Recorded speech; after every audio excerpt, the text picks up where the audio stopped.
والصلاة والسلام على من لا نبي بعده. قال النبي صلى الله عليه وسلم: إذا مات الإنسان انقطع عنه عمل إلا من ثلاث: من صدقة جارية أو علم ينتفع به أو ولد صالح يدعو له أو كما قال عليه الصلاة والسلام. عزیز دوستو، اللہ رب العزت کا عظیم احسان ہے کہ اللہ تعالیٰ نے ہم سب کو ایمان کی دولت سے سرفراز کیا ہے. اللہ رب العزت کا بڑا فضل ہے، احسان ہے کہ اللہ تعالیٰ نے ہم سب کو ایمان والے کے گھر میں پیدا فرمایا. میرے پیاروں، میرے عزیزوں، اللہ تعالیٰ نے اپنا فضل فرمایا کہ ہم سب کو اولاد جیسی عظیم نعمت سے نوازا ہے. ایک نیک اولاد والد کے لیے اللہ کا ایک بہت بڑا انعام ہے، اللہ کی ایک بہت بڑی نعمت ہے. حدیث میں آتا ہے کہ جب انسان کا انتقال ہو جاتا ہے تو اس کے سارے اعمال کا سلسلہ ختم ہو جاتا ہے. انتقال کے بعد اگر کوئی چاہے کہ اب ہم نماز پڑھ لیں تو وہ نماز نہیں پڑھ سکتا. انتقال کے بعد اعمال کا جتنا سلسلہ ہے یہ منقطع ہو جاتا ہے. اب اس کی بدنی عبادت وہ چاہے کہ ہم نماز پڑھ لیں وہ نہیں پڑھ سکتا. وہ اگر قبر کے لیے کوئی تیاری کرنی چاہیے اس کو تو نہیں کر سکتا. اللہ کے نبی صلی اللہ علیہ وسلم نے ارشاد فرمایا کہ مگر 3 چیزیں ہیں کہ جو اس کے مرنے کے بعد بھی جاری رہے گا. یعنی انتقال کے بعد تو اعمال کا سلسلہ ختم ہو ہی جاتا ہے، لیکن پھر بھی حضور نے فرمایا کہ ہاں ایک چانس ہے. 3 چیزیں ہیں کہ جو مرنے کے بعد بھی اس کا ثواب اس کے لیے جاری رہے گا. اب عجب یہ ہے کہ ہم سب اگر اس پر غور کر لیں کہ یہ 3 باتیں کتنی عظیم ہیں ہم سب کے لیے اور کتنی مفید ہیں، دنیا اور آخرت میں ہر جگہ کام آنے والی ہیں. اللہ کے نبی صلی اللہ علیہ وسلم نے ارشاد فرمایا کہ جب انسان کا انتقال ہو جاتا ہے تو اس کے سارے اعمال کا سلسلہ ختم ہو جاتا ہے مگر 3 اعمال ایسے ہیں کہ جس کا ثواب مرنے کے بعد بھی جاری رہتا ہے. ان میں سے ایک کے بارے میں حضور نے فرمایا کہ من صدقۃ جاریہ، سب سے پہلا کہ صدقہ جاریہ. اگر کسی نے صدقہ جاریہ کیا ہوگا تو اس کا ثواب دنیا سے چلے جانے کے بعد بھی اس کے لیے جاری رہے گا. صدقہ جاریہ ہے کیا چیز؟ صدقہ جاریہ وہ چیز ہے کہ جس سے عام لوگ فائدہ اٹھاتے رہے. اگر کسی نے مسجد کے اندر ایک اینٹ اگر لگوائی اور قیامت تک جب تک مسجد باقی رہے گی اس میں نمازیں ادا کی جاتی رہیں گی، اللہ رب العزت قیامت تک اس کو، وہ اگرچہ دنیا سے چلا گیا لیکن قیامت تک اس کو اسی طرح سے ثواب دیتے رہیں گے. جب تک دنیا میں تھا تب بھی اس کے حق میں لکھا جاتا تھا، وہ دنیا سے چلا گیا تب بھی اس کے ثواب کا سلسلہ جاری. یہ ایسا عمل صدقہ جاریہ، ایسا عمل کسی نے ایسی جگہ درخت لگوایا کہ جس سے لوگ فائدہ اٹھاتے ہیں، جس کے سائے میں آرام کرتے ہیں، تو یہ صدقہ جاریہ کرنے والا شخص یہ دنیا سے چلا جائے گا لیکن اس کے اعمال کا یہ ثواب اس کے لیے جاری رہے گا. اور دوسری چیز اللہ کے نبی صلی اللہ علیہ وسلم نے فرمایا او علم ينتفع به، یا کسی نے ایسا علم چھوڑا کہ جس سے لوگ فائدہ اٹھاتے رہیں تو اس کا ثواب بھی مرنے کے بعد اس کے لیے جاری رہے گا. کسی نے ایسا علم چھوڑا مطلب یہ کہ کسی نے اپنی اولاد کو حافظ بنایا یا کسی نے اپنی اولاد کو عالم بنایا یا اس نے خود دوسروں کو دین سکھایا. یہ سب ایسے علم کے بارے میں آتا ہے کہ فائدے مند، یعنی ایسا علم کسی نے اگر چھوڑا کہ جس سے لوگ فائدہ اٹھاتے رہیں تو اس کو قبر میں بھی اس کا ثواب ملتا رہے گا. اور جو اصل موضوع ہے کہ تیسری چیز کیا ہے کہ جس کا طواف دنیا سے جانے کے بعد بھی جاری رہتا ہے، وہ تیسری چیز بھی بڑی اہم ہے۔ اور تیسری چیز اللہ کے نبی کریم صلی اللہ علیہ وسلم نے ارشاد فرمایا او ولد صالح یدعو لہ، فرمایا حضور نے کہ اگر کسی نے نیک اولاد چھوڑی دنیا پر تو اس کا ثواب اس کو مرنے کے بعد بھی ملتا رہے گا۔ نیک اولاد کا مطلب یہ نہیں کہ اولاد آپ کی حافظ ہی ہو، آپ کی اولاد عالم ہی ہو۔ اگر آپ نے اپنی اولاد کو دین سکھایا، آپ نے اپنی اولاد کی اچھی تربیت کی، آپ نے اپنی اولاد کے حقوق کو ادا کیے، آپ کا لڑکا اگر سیدھی راہ اختیار کر رہا ہے، اگر وہ سیدھے راستے پر چل رہا ہے، وہ آپ کے لیے دعائیں کر رہا ہے، تو قیامت تک آپ تو دنیا سے چلے جائیں گے، لیکن آپ کا وہ بیٹا جس کو دین سکھانے کے لیے آپ نے بڑی قربانیاں پیش کی، جس کو دین سکھانے کے لیے آپ نے صبح شام محنت کی، جس کے اخلاق کو سدھارنے کے لیے آپ نے انتھک کوشش کی، جس کا مزاج بنانے کے لیے، جس کے دینی اخلاق بنانے کے لیے آپ نے بڑی قربانیاں پیش کی، اللہ کی قسم آپ تو دنیا سے چلے جائیں گے، لیکن آپ کی ان تمام قربانیوں کا بدلہ اللہ تعالیٰ آپ کو ہمیشہ قبر میں دیتے رہیں، قیامت تک آپ کا اسی طرح سے ثواب کا سلسلہ جاری رہے گا۔ اس لیے میرا عزیزو، نیک اولاد کا ہونا ایک اللہ کی بڑی عظیم نعمت ہے۔ ہم وقت ہم سب کو چاہیے کہ ہم اپنے اولاد کی صحیح تربیت کی فکر کریں، اپنے اولاد کی صحیح تربیت کی فکر کریں۔ اللہ رب العزت نے اولاد کے حقوق باپ کے ذمہ ڈالے۔ ہم تو ہر جگہ سنتے ہیں، تمام تقریروں میں آپ نے سنا ہوگا کہ اگر کسی نے ماں باپ کو ستایا تو اس کے لیے جہنم کا اعلان کیا گیا ہے، کسی نے اپنے ماں باپ کے ساتھ برا سلوک کیا تو اس کے لیے جہنم کا اعلان کیا گیا ہے۔ لیکن یاد رکھنا کہ جس طرح سے ماں باپ بیٹے کے لیے انمول ہیں کہ ماں باپ کی نافرمانی پر جہنم کا اعلان کیا گیا ہے، تو اسی طرح سے یاد رکھنا بیٹوں کے حق بھی اللہ نے باپ کے ذمہ ڈالے ہیں۔ اگر باپ نے اپنے ان حقوق کو اگر ادا نہیں کیا تو باپ کی بھی پکڑ کی جائے گی۔ ہمارے بچوں کا اگر دینی مزاج نہیں بنا، ہم کیا سمجھتے ہیں ہماری اولادیں اگر برباد ہو جائیں، ہماری اولادیں اگر دین کے راستے سے ہٹ جائیں تو اس کے بارے میں ہم سے حساب نہیں لیا جائے گا؟ نہیں، خدا را اس بھول کے اندر نہ رہنا، اللہ رب العزت کے ہاں اس کے بارے میں بھی تمہیں حساب دینا پڑے گا۔ یہ اولاد اللہ رب العزت کی بڑی عظیم نعمت ہے، یہ اللہ تعالیٰ کی ایک امانت ہے ہم سب کے پاس۔ اولاد اللہ تعالیٰ کی ہم سب کے پاس امانت ہے، اور اس امانت کی دیکھ ریکھ کرنا ہم تمام مسلمانوں کی ذمہ داری ہے۔ ہمارے بچے اگر ان کے اخلاق اگر بگڑ رہے، ہمارے بچے اگر سیدھے راستے سے اگر ہٹ رہے، تو یاد رکھنا حدیث مبارکہ کے اندر صاف طور پر اعلان کیا گیا ہے کہ اس کے والد کی پکڑ کی جائے گی، اس کے والد کی پکڑ کی جائے گی۔ ہم دنیا کے بارے میں تو اپنے بچوں کو تمام نصیحتیں کرتے ہیں، ہر باپ اپنے گاؤں کا مسئلہ ہو یا کسی دوسرے گاؤں کا مسئلہ ہو، جو دنیا کے معاملات ہیں، دنیا کے معاملے میں جب ہمارے بچے شام کو کام پر سے آتے ہیں تو ہم ان سے اور تو حساب پوچھتے ہیں کہ بیٹا تم نے کتنی بکری کی آج، بیٹا تم نے آج کتنا بچایا۔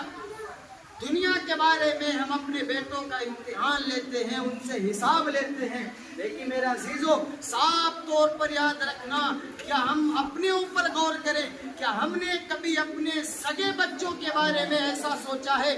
کبھی شام کے وقت ہم نے اپنے سگے بچوں کو بٹھا کر کے ان سے یہ پوچھا ہے کہ بیٹا آج تم نے اللہ کے فریضے کو کتنا ادا کیا، بیٹا آج تم نے کس وقت کی نماز پڑھی ہے، بیٹا آج تم نے کتنے حقوق بنائے، آج کتنے حقوق کی تم نے ادائیگی کی ہے؟ لیکن ہم اس کی پرواہ نہیں کرتے۔ ہر باپ یہ چاہتا ہے کہ ہمارا بیٹا کاروباری بن جائے، ہر باپ یہ چاہتا ہے ہمارا بیٹا دنیاوی اعتبار سے ترقی کر جائے۔ وہ میرے بھائیوں اور عزیزوں یاد رکھنا، اگر ہمارا یہ مقصد اگر نہیں ہے کہ ہمارے بچے دیندار بن جائیں، ہمارے بچے سیدھے راستے پر چلنے والے بن جائیں، تو یاد رکھنا اللہ کی سخت پکڑ کے لیے تیار رہیں۔ اللہ کی امانت کو ہم لوگ ضائع کر رہے ہیں۔ ہمارے بچے اگر غلط راستے اگر اختیار کر رہے، ان کا اخلاق اگر بگڑ رہا، ان کا اگر مزاج بگڑ رہا، ان کا دینی ماحول نہیں بن رہا، تو اس کے ذمہ دار سراسر ہم سب ہوں گے، سراسر ہم اور آپ ہوں گے۔ اس لیے حدیث مبارکہ کے اندر اللہ کے نبی صلی اللہ علیہ وسلم کا صاف طور پر اعلان ہے کہ اگر کسی نے نیک اولاد چھوڑی تو اس کا ثواب اس کے لیے مرنے کے بعد بھی جاری رہتا ہے۔ ایک دوسری حدیث میں آپ صلی اللہ علیہ وسلم نے ارشاد فرمایا کہ اگر کسی کی 3 بیٹیاں ہوں، آپ دیکھیں ادب سکھانے پر، اخلاق سکھانے پر اللہ تعالیٰ کی طرف سے کتنے عظیم نعمتوں کا اعلان کیا جاتا ہے۔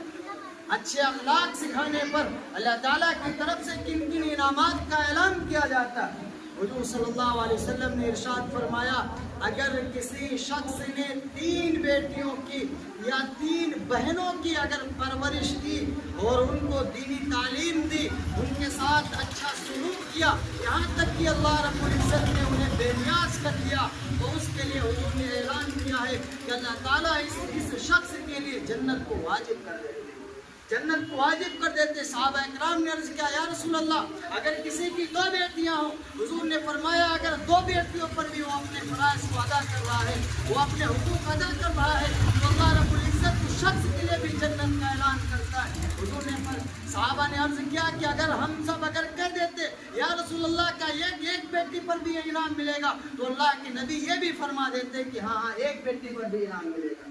لیکن یہ انعام کب ہے؟ ہم کیا سمجھتے ہیں اگر کسی کی 3-4 اگر بچے آئیں تو اس کے لیے جنت ضروری ہوگی؟ اس کے لیے آپ دیکھیں کہ کب جنت اس کے لیے واجب ہوتی ہے۔ سب سے پہلی چیز کیا کہ اگر کسی کی بیٹیاں ہیں اور پھر اس نے ان کی اچھی پرورش کی۔ اچھی پرورش کا مطلب یہ ہے کہ اپنی بیٹیوں کو پردے کے اندر رکھا، اپنی بیٹیوں کی دینی تعلیم کی فکر کی، اپنی بیٹیوں کو دینی تعلیم دلائی، اپنی بیٹیوں کو پردے کا ماحول دیا، یہ اچھی تربیت ہے۔ آپ سوچیں کہ اگر آپ کی 3 بیٹیاں ہیں، کوئی ادھر گھوم رہی اور کسی کو قرآن پڑھنا نہیں آتا، کوئی دین سے نہیں لگا ہوا اور کوئی اللہ کے رسول صلی اللہ علیہ وسلم کے اخلاق سے واقف نہیں، آپ سوچیں کہ ہر کسی کے لیے بس 3 بیٹیاں ہوگی اس کے لیے جنت کا اعلان ہے؟ ایسا نہیں ہے، بلکہ اس کے ساتھ کیا فرمایا کہ اس کو اچھی تعلیم دلائے، اس کی اچھی پرورش کرے، اچھی تعلیم دلائے، اچھی پرورش کرے، ان کے ساتھ اچھا سلوک کرے، تو اس شخص کے لیے اللہ کے نبی صلی اللہ علیہ وسلم نے جنت کا اعلان کیا ہے کہ اللہ تعالیٰ اس شخص کے لیے جنت کو واجب کر دیتے ہیں۔ میرے بھائیوں اور عزیزوں، آج ہمارے بچے کس طرح سے گمراہ ہو رہے ہیں، ہمارے بچے کس طرح سے گمراہ ہو رہے ہیں۔ حضرت لقمان علیہ السلام اپنے بیٹے کو جب نصیحت فرما رہے تھے، قرآن پاک کے اندر اللہ رب العزت نے ارشاد فرمایا جب لقمان علیہ السلام اپنے بیٹے کو نصیحت کر رہے تھے، قال لقمان لابنه وهو يعظه، لقمان علیہ السلام نے اپنے بیٹے سے کہا، ان کو نصیحت کر رہے تھے، کیا کہا؟ ہمارے اور آپ جیسے باپ ہوتے نا تو سب سے پہلے کاروبار کے بارے میں فکر دلاتے کہ بیٹا تمہیں کاروبار ایسے کرنا، ہمارے دنیا سے چلے جانے کے بعد تمہیں کام ایسے دیکھنا، ہمارے دنیا سے چلے جانے کے بعد تمہیں زمین ایسے خریدنی ہے، تمہیں یہ کاروبار ایسا کرنا ہے۔ لیکن آپ دیکھیں کہ تمام اسلاف نے اور تمام انبیاء نے ہمیں کن چیزوں کی تعلیم دی ہے۔ اللہ کے نبی لقمان علیہ السلام کیا فرما رہے، اپنے بیٹے سے کیا عرض کر رہے ہیں کہ میرے بیٹے لا تشرک باللہ، کیا نصیحت کر رہے ہیں، کیا نصیحت کر رہے ہیں کہ میرے بیٹے قال یا بنیا، کتنے پیارا انداز، کتنا پیارا انداز، کبھی اپنے بچوں کو پیار سے بلایا کرو، قرآن ہمیں یہ تعلیم دیتا ہے۔ لقمان علیہ السلام کیا کریں، یا بنیا، یا بنیا کے اندر کیا جذبہ ہے، کیا محبت ہے کہ اے میرے بیٹے۔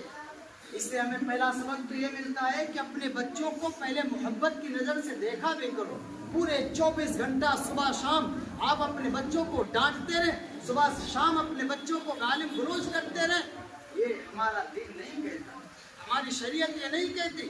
حضور صلی اللہ علیہ وسلم کے پاس ایک صحابی تشریف لائے تو آپ صلی اللہ علیہ وسلم حضرت حسن رضی اللہ تعالیٰ عنہ کو کھلا رہے تھے، حسن رضی اللہ تعالیٰ عنہ کھیل رہے تھے، آپ صلی اللہ علیہ وسلم اس میں شامل تھے۔ ایک صحابی ہے، یا رسول اللہ صلی اللہ علیہ وسلم آپ حضرت حسن کو کھلا رہے ہیں، آپ ان کو تفریح کرا رہے ہیں، یا رسول اللہ میرے 10 بچے ہیں، میں ان کو نہیں کھیلنے دیتا، میں ان کے ساتھ نہیں کھیلتا، تو حضور نے فرمایا کہ جو لوگوں پر رحم نہیں کرتا اللہ اس پر بھی رحم نہیں کرتا، اس لیے میں حسن کو کھلا رہا ہوں۔ آپ اندازہ لگائیں کہ اللہ کے نبی صلی اللہ علیہ وسلم ہمیں کن چیزوں کی تعلیم دیتے۔ یا بنیا کے اندر لقمان علیہ السلام نے یہ سبق دیا ہے تمام امت کو کہ اپنے بیٹے کو مخاطب کیسے کیا جائے۔ کبھی اپنے بچوں کو میرے بیٹے، میرے پیارے بیٹے کہہ کر بلایا کرو، شام کے وقت کبھی محبت سے ان کو سمجھایا کرو۔ کاروبار کے بارے میں ہم سمجھاتے ہیں کہ بیٹا تمہیں اگر جانور خریدنا تو ایسے خریدنا، تمہیں بات ایسے کرنی، تمہیں پیسے ایسے اکٹھا کرنے، جھوٹ ایسے بولنا، لیکن ہم نے کبھی شام کے وقت دین کے بارے میں نہیں پوچھا۔ کبھی اپنے بیٹے کو میرے بیٹے پیارے الفاظ کے ساتھ اپنے بچے کو سمجھایا کرو کہ میرے بیٹے کبھی جھوٹ نہیں بولنا، میرے بیٹے اپنے سے بڑے کے ساتھ بدتمیزی نہیں کرنا، میرے بیٹے کسی کا سامان کبھی نہ چوری کرنا، حق پر ڈٹے رہنا۔ کبھی اپنے بیٹے کو محبت کی نظر سے میرے بیٹے نمازیں پڑھا کرو، تم قرآن پڑھا کرو، قرآن پڑھ لیتے کیوں نہیں پڑھتے، کیا کام، تم قرآن پڑھا کرو۔ کبھی اپنے بچوں کو محبت سے بھی پکارا کرو۔ 24 گھنٹے ایسے ایسے والد ہوا کرتے ہیں اپنے بچوں کو 24 گھنٹے ڈانٹ پھٹکا، جہاں کھڑے وہاں جا رہے، اس سے بیٹا اور زیادہ چڑچڑاپن اس میں آ جاتا ہے اور بیٹا سخت کلام بن جاتا ہے۔ حضرت لقمان علیہ السلام کیا سمجھا رہے اپنے بیٹے کو؟ قال یا بنیا، کیا کہا؟ اے میرے بیٹے، لا تشرک باللہ، اللہ کے ساتھ کسی کو کبھی شریک نہ کرو۔ کیا سمجھا رہے ہیں؟ ہمارے اور آپ جیسے والد ہوتے تو کاروبار کے بارے میں بتاتے، لقمان کیا کہہ رہے ہیں؟ یا بنیا، اے میرے بیٹے، لا تشرک باللہ، کبھی اللہ کے ساتھ کسی کو شریک نہ کرو۔ شرک بہت بڑا ظلم، شرک بہت بڑا ظلم۔ یہ لقمان علیہ السلام اپنے بیٹے کو نصیحت کر رہے ہیں۔ میرے عزیزوں، ان تمام چیزوں سے ہمیں پتہ چلتا ہے ہمیں اپنے بچوں کی سب سے پہلے صحیح تربیت کرنی، ہمیں اپنے بچوں کی صحیح تربیت کرنی، اور وہ کیسے کریں گے؟ کبھی ایسے ان کو خدمت کا ان کے اندر جذبہ بنائیں، ان کے اندر جذبہ خدمت کا پیدا کریں۔ کبھی کسی غریب کو دینا ہو، آپ کو سب سے بہترین طریقہ بہت بہترین طریقہ اپنے بچوں کے اچھے اخلاق بنانے کا۔ کبھی کسی غریب کو دینا ہو تو اپنے بچوں سے دلایا کرو کہ بیٹا یہ 20 روپے جا کر کے اپنے چچا کو دے دو، بیٹا یہ 20 روپے جا کر بابا کو دے دو، یا جو بھی جس کو آپ دینا چاہیں آپ جا کر کے اس کے دے دو۔ تو اس لیے بیٹے کے اندر جذبہ پیدا ہوتا ہے کہ غریبوں کے ساتھ کیسا سلوک کیا جائے، لیکن ہم سب ایسا نہیں کرتے۔ ہمارے بچے اگر کیلنڈر کھیلنے ہوتے ہمیں فخر ہوتا ہے، ہمارے بچے اگر جوئے کے اندر اگر وہ چلتے بڑھتے جا رہے ہیں تو ہمیں اس پر فخر ہوتا ہے۔ ہمارا بچہ اگر کہیں سے 10 روپے 100 روپے 500 روپے جیت کر کے لاتا ہمارا سینہ چوڑا ہو جاتا ہے کہ آج ہمارے بچے نے بڑا تیر مارا ہے۔ میرے عزیزوں، یہ ہم تربیت کرتے اپنی اولاد کی، یہ ہماری تربیت اپنی اولاد کی کہ ہمارے بچے اگر موبائل کے اندر گیم کھیل رہے ہیں، ایک جوا ہے، یہ بھی سراسر جوا۔ ہمارے بچے اگر جوا کے قریب جا رہے ہیں، اس میں پیسے جیت کر کے لا رہے ہیں، ایک باپ کو اس میں فخر محسوس ہوتا ہے۔ لعنت ہے ایسی زندگی پر۔ ایک باپ کو اپنے بیٹے کی تربیت میں اس وقت تو یہ کہنا چاہیے تھا کہ میرے بیٹے تو نے اللہ کا قانون توڑا ہے، تو نے اللہ کی شریعت کے خلاف کیا، میرے بیٹے تو نے یہ غلط کیا، آج کے بعد آئندہ کبھی ایسا نہ کرنا، تو اس کے قریب نہ جانا۔ یہ اصل تربیت ہے۔ اور اگر یاد رکھنا، ہم نے اپنے بچوں کی تربیت صحیح سے نہیں کی، اگر ہمارے بچے گمراہی کے راستے پر چلے گئے، اگر ہمارے بچے اور تمام برائیوں کی طرف وہ بڑھتے چلے گئے، ان کی صحبت اگر بری بن گئی، برے لوگوں کے ساتھ اٹھک بیٹھک ان کی بڑھتی چلی گئی، اور ایک والد نے اگر آپ چشر نہیں لگایا تو قیامت کے دن یہ بیٹا اپنے والد کے سامنے اللہ رب العزت کے سامنے اپنے والد کے خلاف مقدمہ پیش کرے گا، اے میرے اللہ، میرے والد نے میرے ساتھ برا سلوک کیا۔ اس لیے میرے عزیزوں، دنیا کے اندر اولین فریضہ یہ ہے کہ ہم اپنے بچے کے حقوق کو ادا کریں، اپنے بچوں کو ادب سکھائیں، اپنے بچوں کو صحیح دین سکھائیں۔ حدیث میں آپ صلی اللہ علیہ وسلم نے ارشاد فرمایا کہ نیک لوگوں کی مثال ایسی ہے جیسے کہ مشک، نیک لوگوں کی مثال ایسی جیسے مشک۔ اگر کوئی نیک لوگوں کے پاس بیٹھتا ہے تو اگر اس کو کوئی فائدہ نہیں پہنچتا لیکن اس کو خوشبو مل جاتی۔ اگر کوئی برائی کی مثال ایسی ہے، برے لوگوں کی مثال ایسی ہے جیسے کہ کوئلے کی بھٹی، اگر کوئی برے لوگوں کے پاس بیٹھے گا تو کوئی نقصان ہو یا نہ ہو لیکن اس کے کپڑے ضرور گندے ہو جائیں گے، یہ مثال دی۔ تو اس سے ہمیں یہ بھی پتہ چلا کہ اپنے بیٹوں کی صحبت کو بھی دیکھنا ہے، ہمارے بچے کن کے ساتھ اٹھ بیٹھ رہے ہیں اس کی بھی ہمیں فکر کرنی، ہمارے بچے اگر کوئی اگر غلط کام کرتا ہے، شراب پیتا ہے، کوئی اگر کسی جوئے کا عادی ہے یا کسی بری عادت کا عادی، اگر ہمارا بیٹا ان کے ساتھ اگر رہتا اور گھومتا ہے تو آپ پر ذمہ داری ہے کہ آپ اس کو اس سے روکیں کہ بیٹا تو بری صحبت اختیار کر، بری صحبت کا برا اثر پڑتا ہے، تو بری صحبت اختیار کر رہا، تو اس سے بھی ہم اپنے بچوں کو روکیں، نیک لوگوں کے پاس بٹھائیں۔ اور یاد رکھنا جب نیک لوگوں کے پاس آپ کے بچے بیٹھیں گے تو انشاءاللہ وہ نیک بنیں گے۔ اس لیے ہمیں اپنے اولاد کی تربیت کی صحیح طور سے فکر کرنی ہے۔ اللہ رب العزت ہم سب کو عمل کی توفیق عطا فرمائے۔